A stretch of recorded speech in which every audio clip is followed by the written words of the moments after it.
Thank you for listening to this download of Start the Week, presented by Tom Sutcliffe.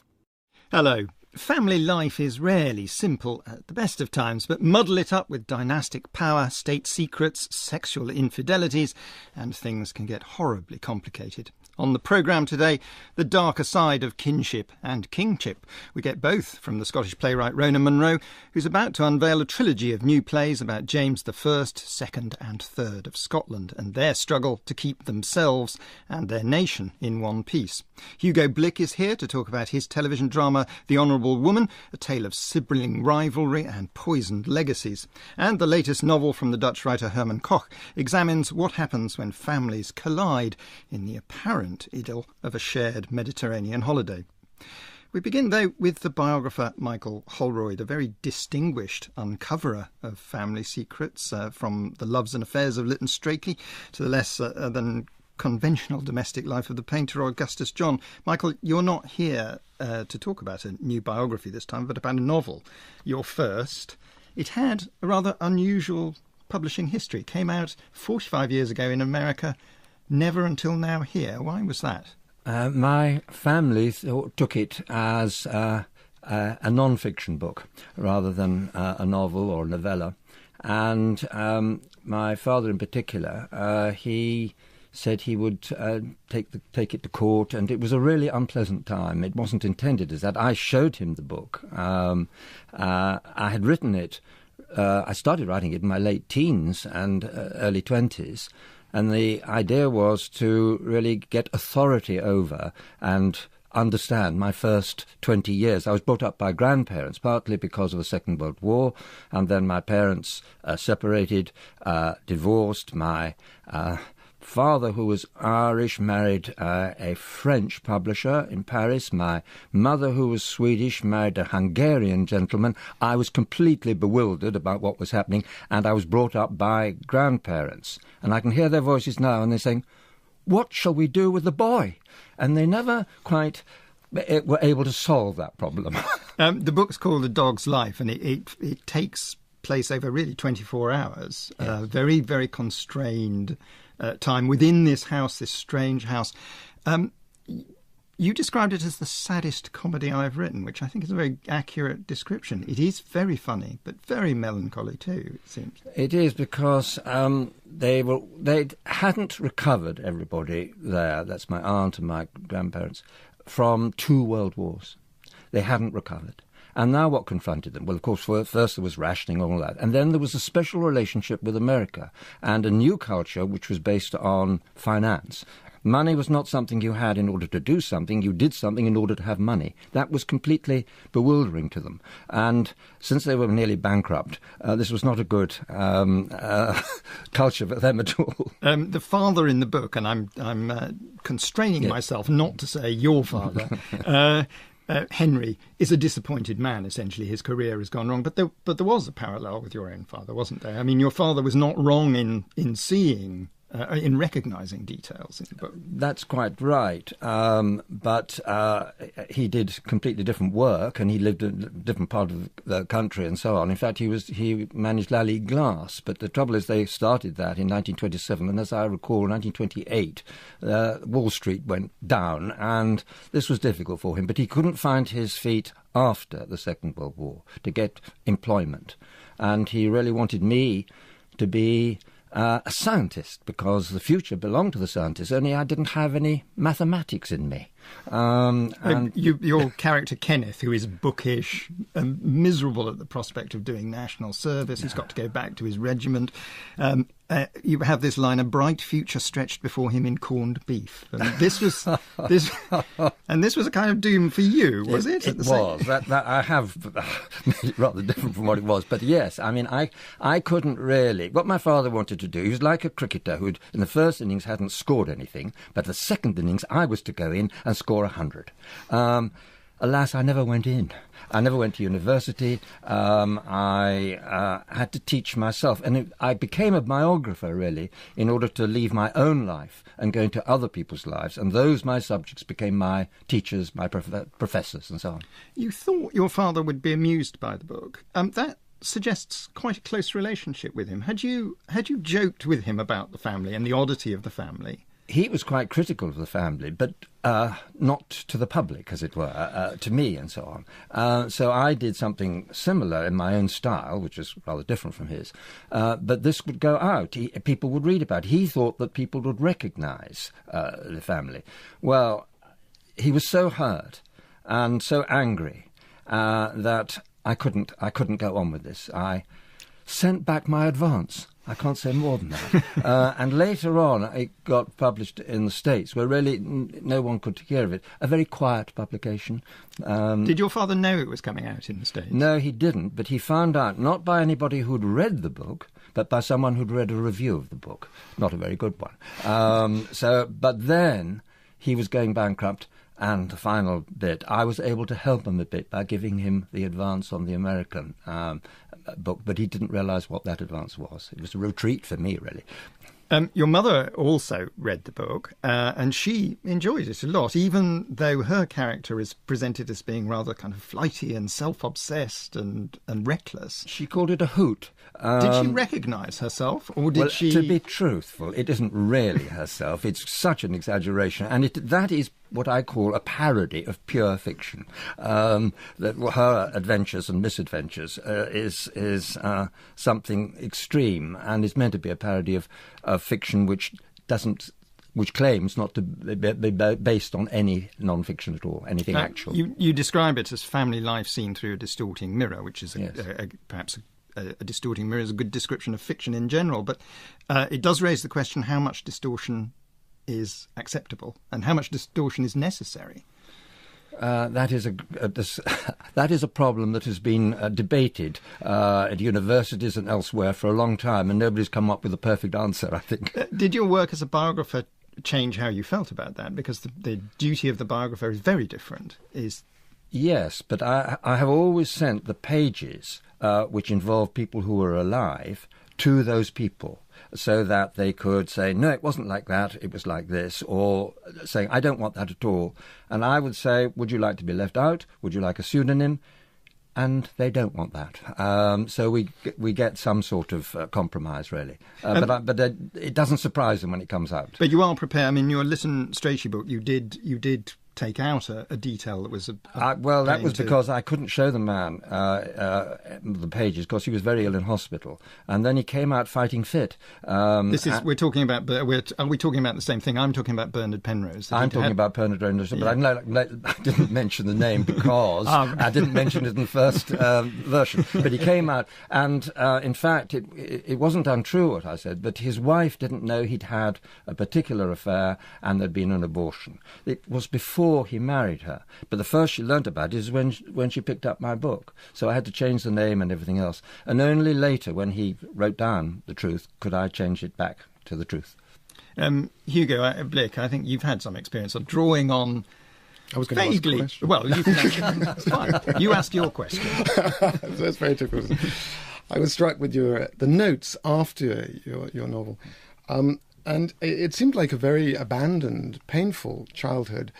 And as a consequence, I wondered how much the writing of the book, not in itself, but possibly the fact that your father put an embargo on it and therefore was seen to publicly thwart his son's ambitions, how much it was an act of revenge. I don't think it was revenge because it had been written before he put an embargo on it. But in itself, it as a book might question him as a sort of failure, as a sense of that is quite right. That is quite right. But then, as I said, when he said, for example, I don't drive like that, I lose my job if I said, that's because I've invented it. And so whatever I invented something completely, he would object to that. But he'd say, you must write some fiction. But I said, that is fiction. And I did sort of suggest that he could change some things or suggest that. But he said, I'm not going to write the book for you. I'm quite right, too. But then I didn't publish it, and I was able to help him later on. We had a good relationship on the whole, and there was a terrifying thing when in the car, he didn't want me to drive him, but he suddenly said, your mother said we couldn't have had a better child, and he tried to get out of the car because he was so embarrassed by saying something emotional, but actually I understood, and we both understood each other. Herman Koch, you must have experienced this terrible double bind of the novelist, that people complain if it looks like them and they complain if it doesn't. Yeah, or they might complain if they're not in it, because they think, why did you take me out? No, I was wondering, thinking about your what you told about your father in the afterword, about this bad driving habit. I also had sometimes I wonder if you had the same experience, that somebody told me, you've written about me in an aspect and you've given me fictional traits, but now everybody in my surroundings, my family, will think that I am like that. From now on, everybody will think about your father that he was a bad driver, although you invented it. He was a very Isn't that a fast problem? driver. He liked that bit of it. Okay, well then. Having read the book, I didn't get the sense that he was a terrible driver. I just thought he was a sporty driver. Yeah, that's absolutely competitive. Right. He wanted to be a fast bowler, but he became a fast driver. He just changed. Rona Munro, do you ever feel you're in the clear in a way? Nobody's going to sue you. Nobody's going to complain. Your characters are long dead. But do you ever feel them looking over your shoulder and saying, that's not me?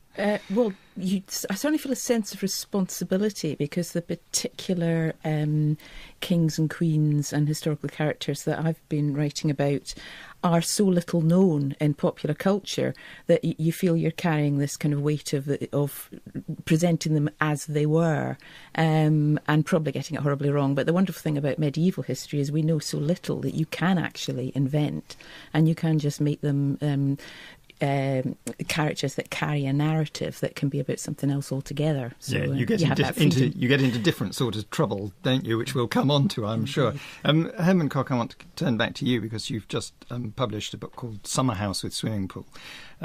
It contains a doctor. You've admitted that your own doctor was a bit nervous about this character, understandably so, because it's not exactly a flattering portrait of the medical profession, is it?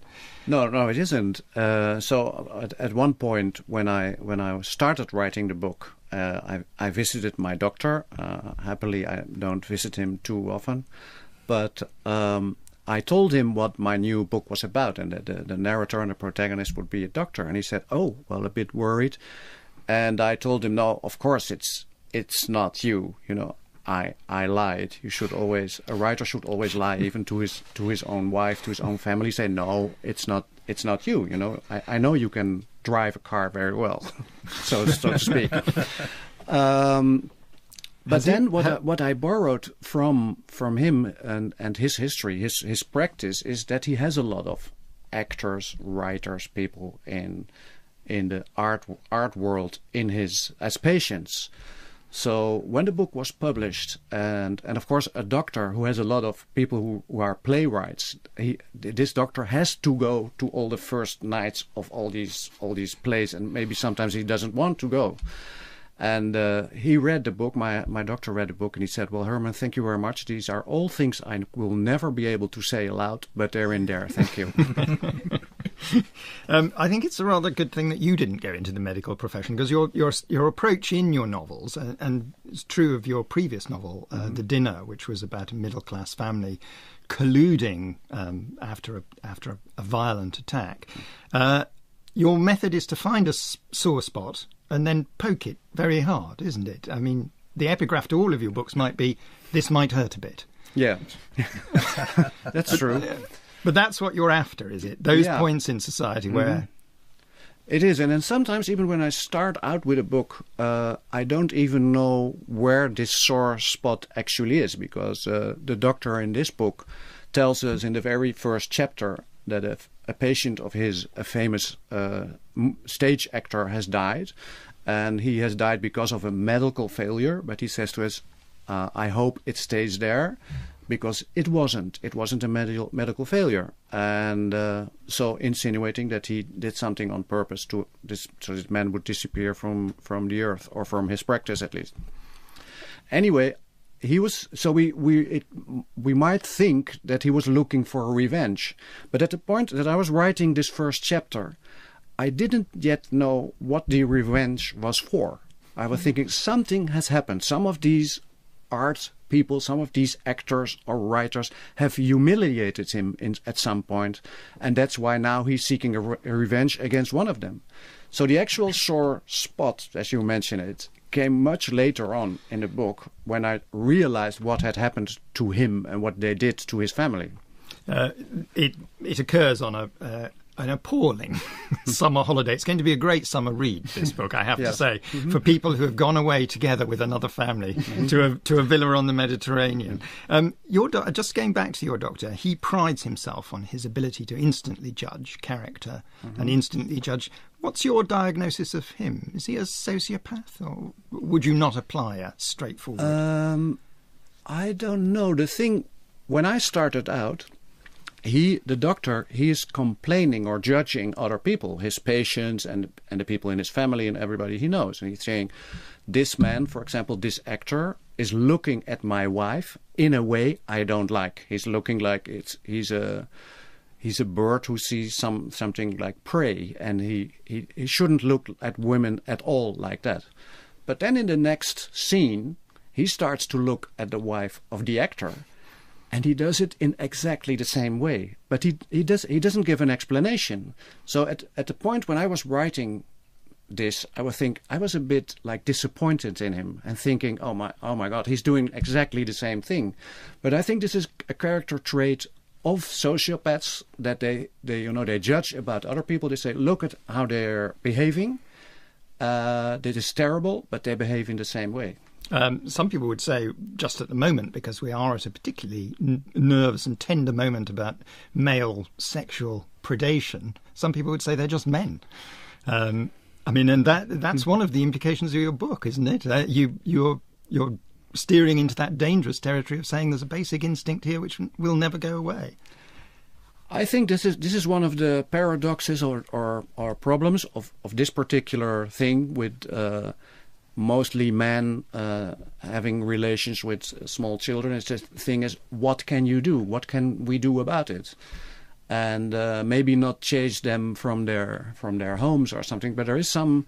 At one point, I remember Louis Theroux had a documentary about not a prison, but this kind of mental institution in California where there were all these people. They were there, and he was just interviewing one of these guys and saying, "Well, you want to go out, and of course you want to start a new life." And he said, "Well, it's all over." And then Louis Theroux said, "What's this photograph you have here on the wall of this young boy that's in this pose and everything?" So it was so clear that there is actually, I think, there's no solution. We should think about how we feel our own desires if we could ever kill them.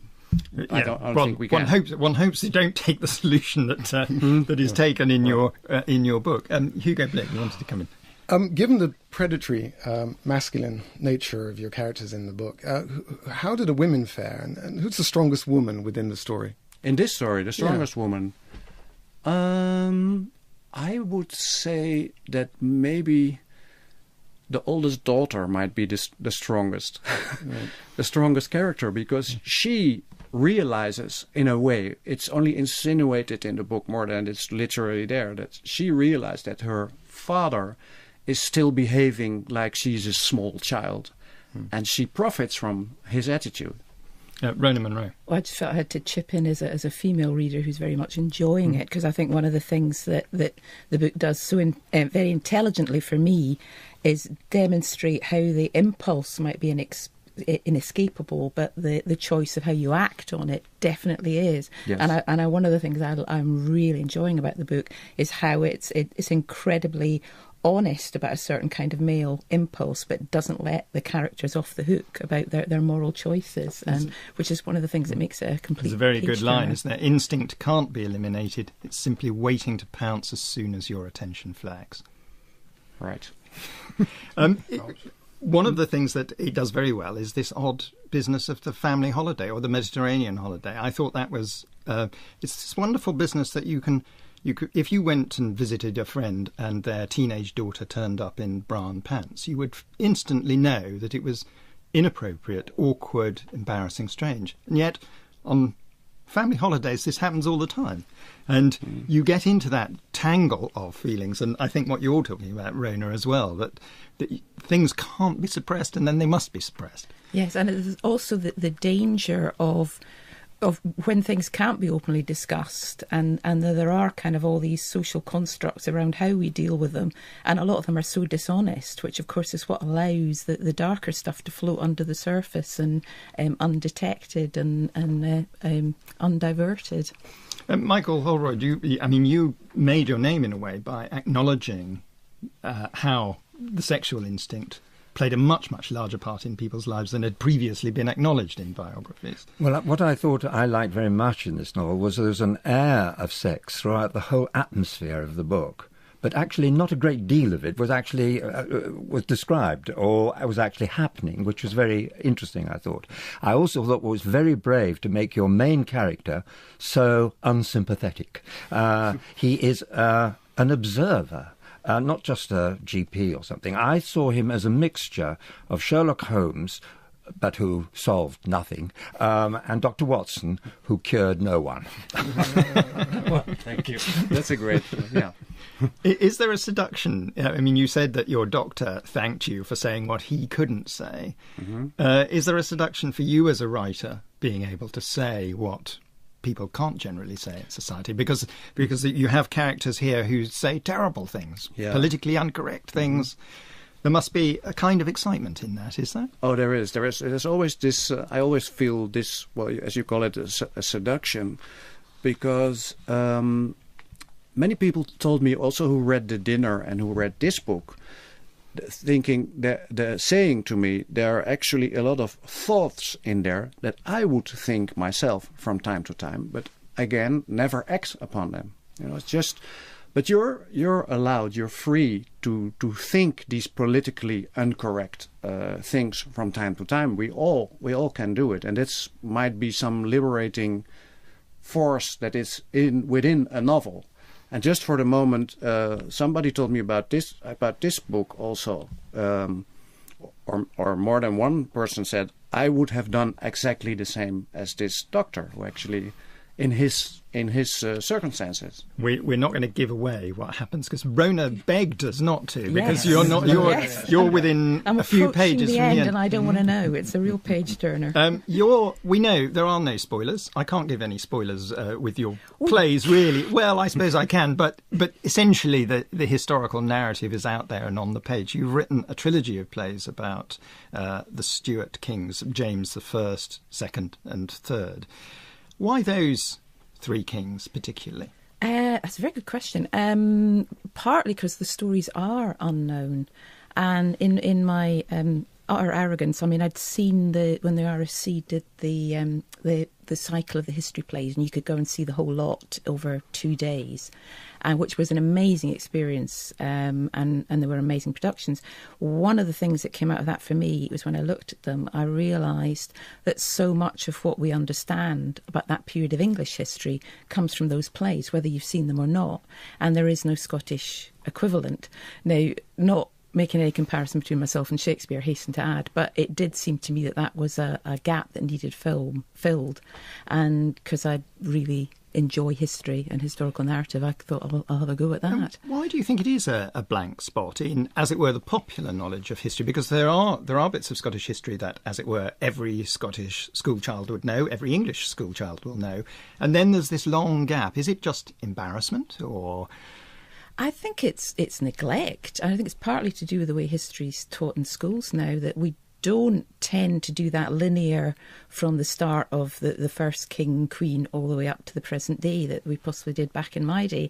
And there are very, very good things about that, but there are also bad things. And the bad thing is we don't have a complete narrative. We don't have a timeline of our history. And this is the chunk in the middle. And I'm slightly mystified, actually, when you come to look at it, as to why it has been so neglected, because so much of what makes up contemporary Scotland and contemporary England, the relationship between the two, does come out of that period, the 14th century, 15th century. It is fascinating and gripping. I mean, you brought up the Shakespeare, the Henrys. Those, of course, were, to some degree, crafted as creating an idea of England. They had a political purpose. These plays are coming out, your plays are coming out at the time of the referendum. Yes. They will inevitably be seen as a contribution to that debate. You must have known that would happen. Yes. And is it a comparison you're happy to make? I mean, you're thinking of them as a contribution to that debate, are you? Definitely, but not one that makes an argument for either side, I hope, if I've done my job properly, because if you look at any chunk of human history and do it justice, I think it's very hard to make a strong political argument one way or another. All you can do is present a lesson from the past, if you like. And it does seem at a moment when Scotland is making a decision about how its entire future might look, it's probably a very good moment to be looking at our past and looking at it with a degree of honesty. But at the same time, no plays could carry the burden of a debate that's huge. And at the end of the day, they're basically three family stories. There are extraordinary events here. I mean, James I, his kingship begins in England. He fights for Henry V against the Scots in France and is then restored to Scotland. I mean, presumably with an English accent, entirely English upbringing. He's sent back in. They don't think he's Scottish at all, do they? They don't, though of course Scots was a separate language at that time, so he actually did still speak Scots, and in fact wrote what's considered the first piece of Scottish literature, the King's Quair, which was a love poem to his queen. So and he had always maintain contact with Scots and with members of his court, as it were. But yeah, I mean, he was probably seen as an English plant dropped in the middle of Scotland. And he was attempting to go in and essentially run the country more efficiently, more bureaucratically, raise taxes. That's part of the problem, is it? It's not Braveheart, is it? Pay taxes and be a nation again. It doesn't resound in quite the same way. Well, indeed. I think in terms of the drama of it, of course, trying to and the drama of the James I, the first of the plays, is about that, is about how do you achieve peace and law and order and good government without central power, and what is the double-edged nature of centralising power in any case, especially when it's concentrated in one person with their own human failings and flaws. You said earlier that it is related to families. Each of the plays is not just about a historical character, it's also about a family. Massively dysfunctional families. Yes, in each case. I mean, social services would have been in there like a shot. It's very fun, actually, because we've done a few debates leading up to the plays coming out with historians. And one of the recent ones, I think someone made the remark about James II that he would have been, a psychotherapist would have had a field day on him.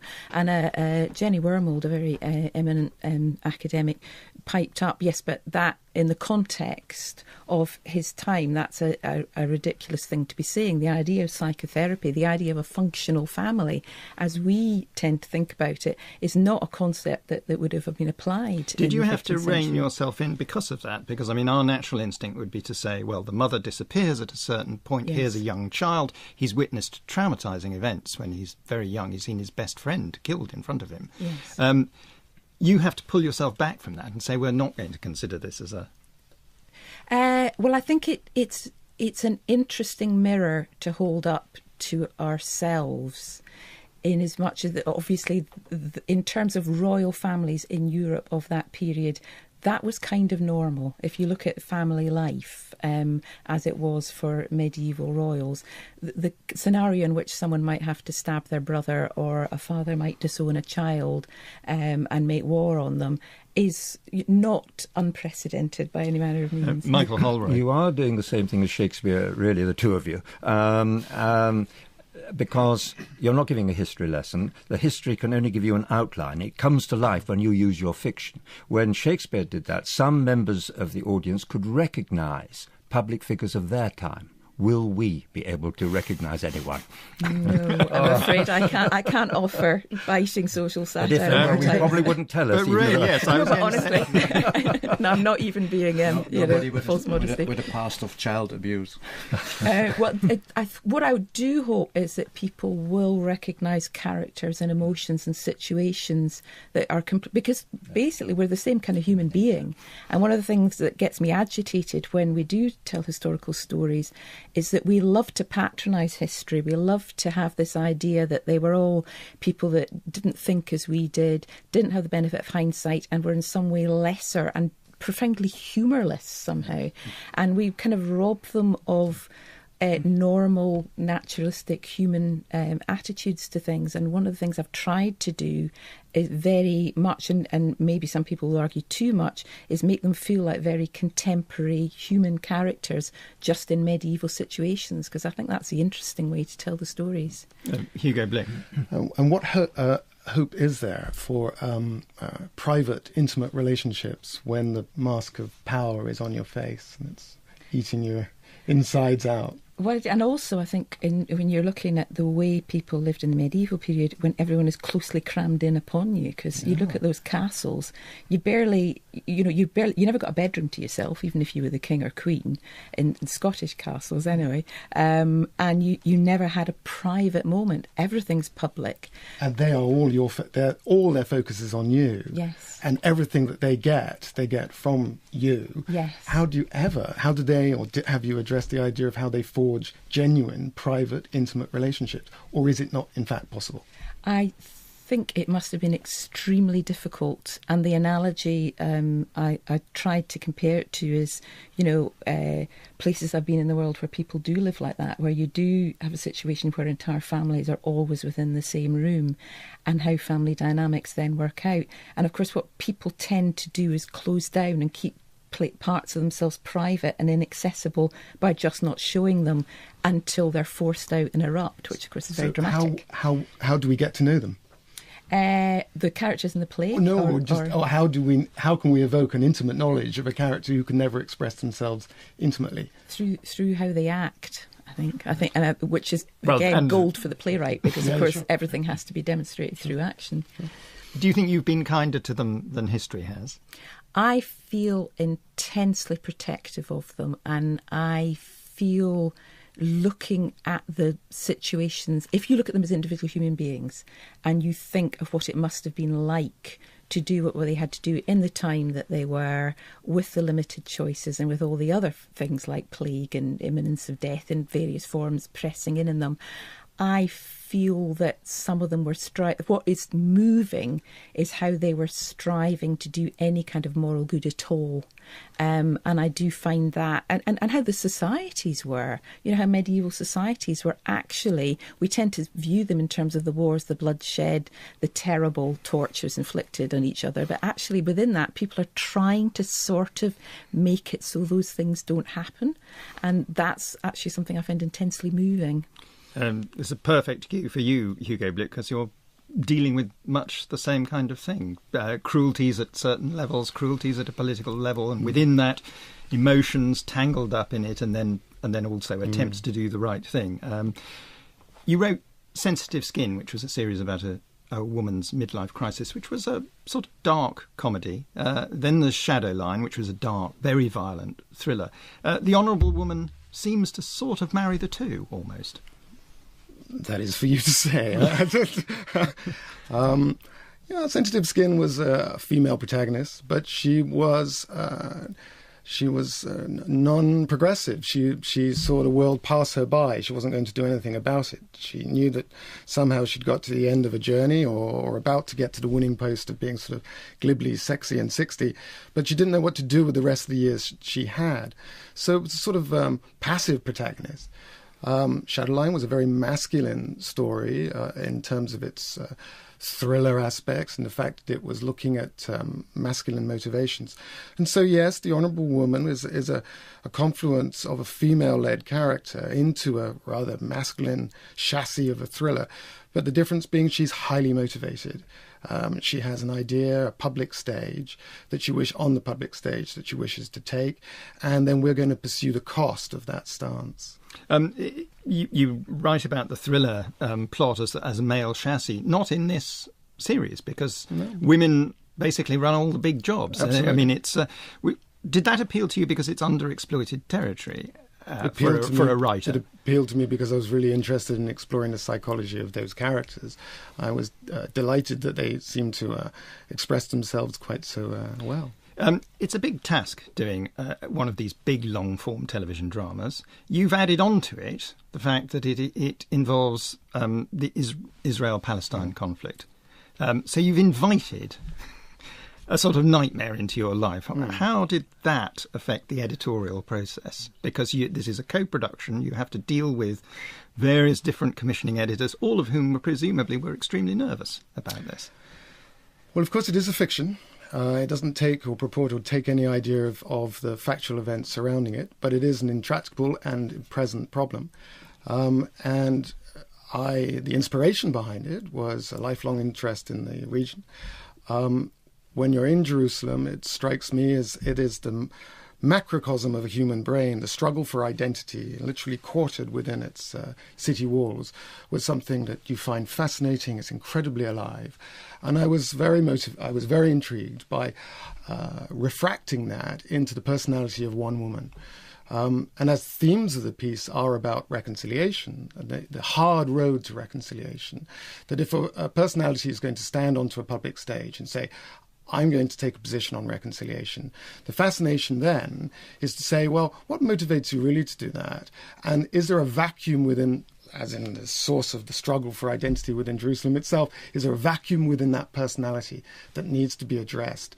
Because if we're going to engage in reconciliation, if this character is, the only way it's going to really truthfully happen is if you engage in the very worst of that possible reconciliation that it can be, the very worst thing that can happen to you, you have to reconcile yourself to. And to a degree, the characters take this journey, you have to share some of the blame. And that's the story that this one tells. It involves secrets within secrets within secrets. At times, even the characters themselves don't appear to fully know what's happened to them in their past. How did you keep track of it as a writer? Well, there is a rather large whiteboard on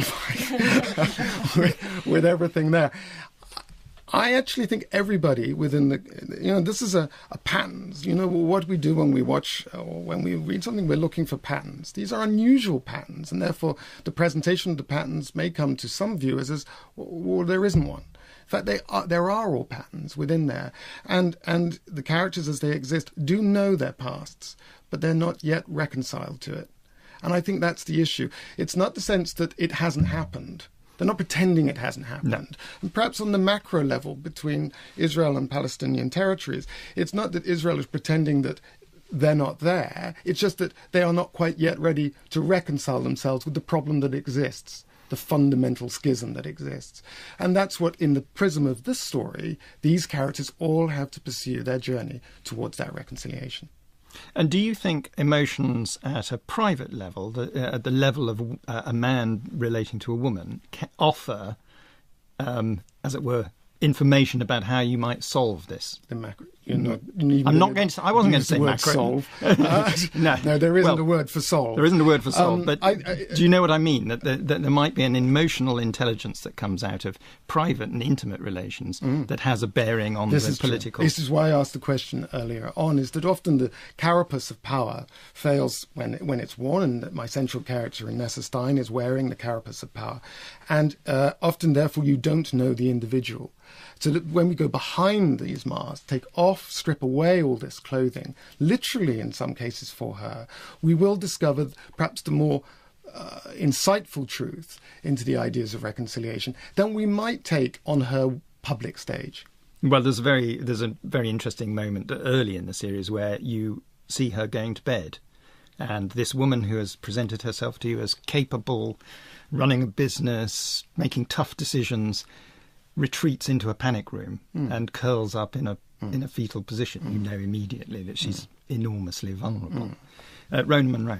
I think the thing that's fascinating to me from what you're saying, and also which it struck me when I was reading your book, Michael, is how often looking at the micro as opposed to the macro is gives us the means of understanding something that otherwise would elude us. So when reading Michael's book, it's actually a lot of very, very small domestic detail over 24 hours, but the sense of the emotions involved are huge, and you can absolutely understand that narrative. And then when you scale up, someone's life to the point where they are affecting world events or involved in world events, but still with that detail, I think it gives us the means to understand kind of political truths and historical truths without certainties, because certainties are the things that are always very, very easy to provide hide when you make large statements. But by reducing something to a kind of human narrative, you actually remind everyone that life is always more complicated than that, and that's the thing history teaches. I mean, reading A Dog's Life, you read it and you think there are people who,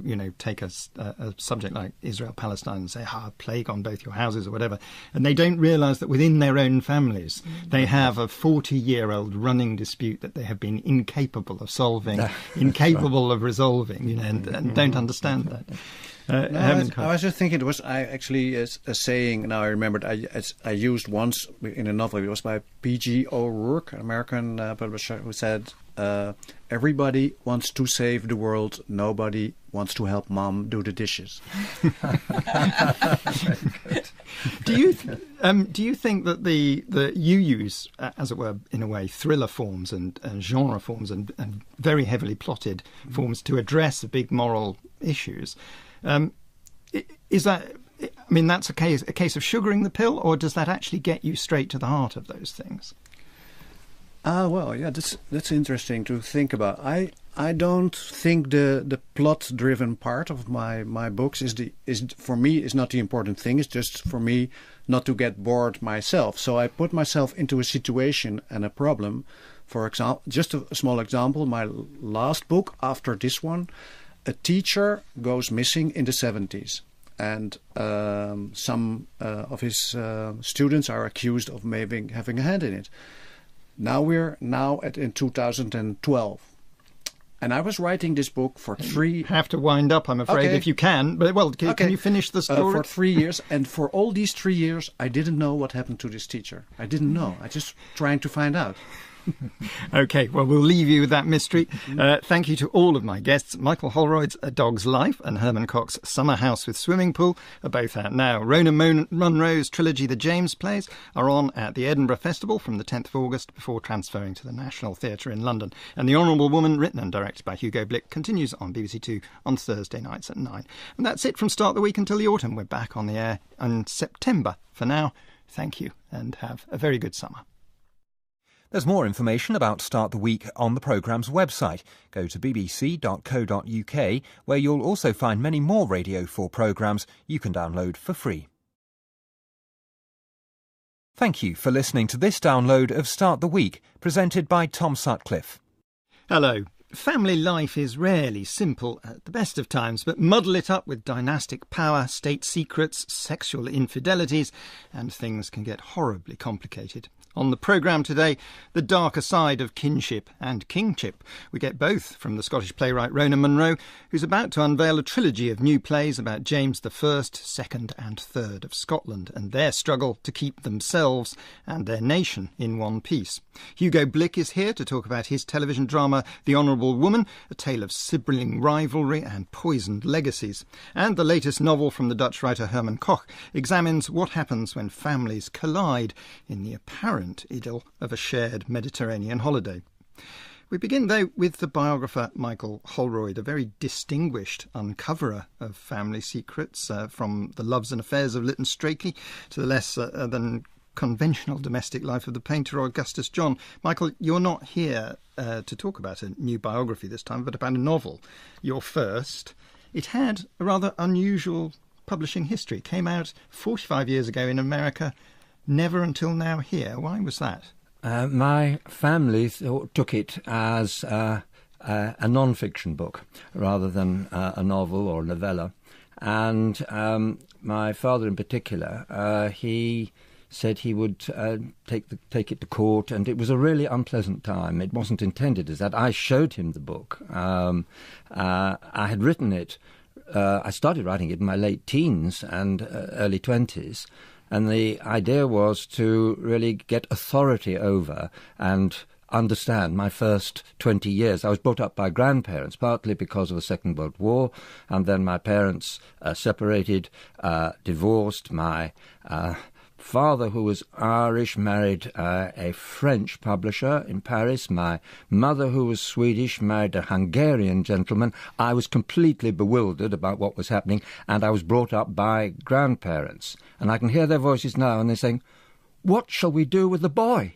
And they never quite were able to solve that problem. The book's called A Dog's Life, and it takes place over really 24 hours. Very, very constrained time within this house, this strange house. You described it as the saddest comedy I've written, which I think is a very accurate description. It is very funny, but very melancholy too, it seems. It is, because they hadn't recovered, everybody there, that's my aunt and my grandparents, from 2 world wars. They hadn't recovered. And now what confronted them? Well, of course, first there was rationing and all that. And then there was a special relationship with America and a new culture which was based on finance. Money was not something you had in order to do something. You did something in order to have money. That was completely bewildering to them. And since they were nearly bankrupt, this was not a good culture for them at all. The father in the book, and I'm constraining myself not to say your father. I mean, I couldn't really. What my father wanted to do, he was like a cricketer who in the first innings hadn't scored anything, but the second innings I was to go in and score 100. Alas, I never went in. I never went to university. I had to teach myself. And I became a biographer, really, in order to leave my own life and go into other people's lives. And those, my subjects, became my teachers, my professors, and so on. You thought your father would be amused by the book. That suggests quite a close relationship with him. Had you joked with him about the family and the oddity of the family? He was quite critical of the family, but not to the public, as it were, to me and so on. So I did something similar in my own style, which is rather different from his. But this would go out. People would read about it. He thought that people would recognise the family. Well, he was so hurt and so angry that I couldn't go on with this. I sent back my advance. I can't say more than that. And later... Henry is a disappointed man, essentially. His career has gone wrong. But there was a parallel with your own father, wasn't there? I mean, your father was not wrong in seeing, in recognising details in the book. That's quite right. But he did completely different work, and he lived in a different part of the country and so on. In fact, he managed Lally Glass. But the trouble is they started that in 1927, and as I recall, in 1928, Wall Street went down, and this was difficult for him. But he couldn't find his feet after the Second World War to get employment. And he really wanted me to be a scientist, because the future belonged to the scientists, only I didn't have any mathematics in me. Your character Kenneth, who is bookish and miserable at the prospect of doing national service, he's got to go back to his regiment.